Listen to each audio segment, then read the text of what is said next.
La belle rentrée pour la belle entrée, ce sera le 12 septembre. Après 6 mois de fermeture, dont une pause estivale classique pour ce type d'établissement, le cabaret du Sud Vendée rouvre sa salle de 300 couverts.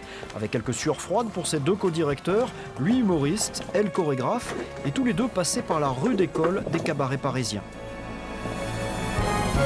Nous, on a une clientèle qui est quand même très française et très régionale, j'allais dire. Donc les gens vont venir.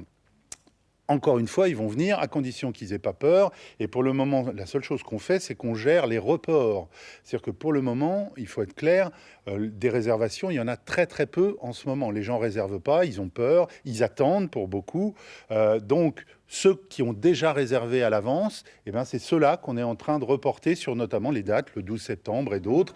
Présente lors de la table ronde avec Roselyne Bachelot en tant que représentante des régions du syndicat national des cabarets, Isabelle Lichtfuß ne s'estime pas totalement rassurée par les propositions du ministère de la Culture, et notamment celle de mettre fin à la distanciation physique dans les salles de spectacle assises. C'est le cas dans son cabaret, mais quid sur scène? À chaque spectacle, ils sont environ une dizaine sur le plateau. Lorsqu'il s'agit juste de chanter, il y a une personne. Quand il s'agit d'humoriste, il est seul en scène. C'est moins compliqué à gérer. Après, quand on a une équipe de danseurs, d'où leur métier, c'est quand même la proximité, c'est quand même d'être tactile, c'est le contact. Et le port du masque dans cette profession est totalement incompatible.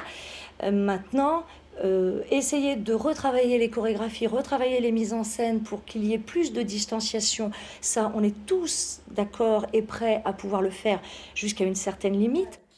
Et la représentante de réclamer des aides concrètes comme le report des charges, mais aussi le maintien du chômage partiel pour les artistes après la fin septembre. Sans ce type de mesure, la profession estime que 20 à 30% des cabarets auront mis la clé sous la porte d'ici juin 2021.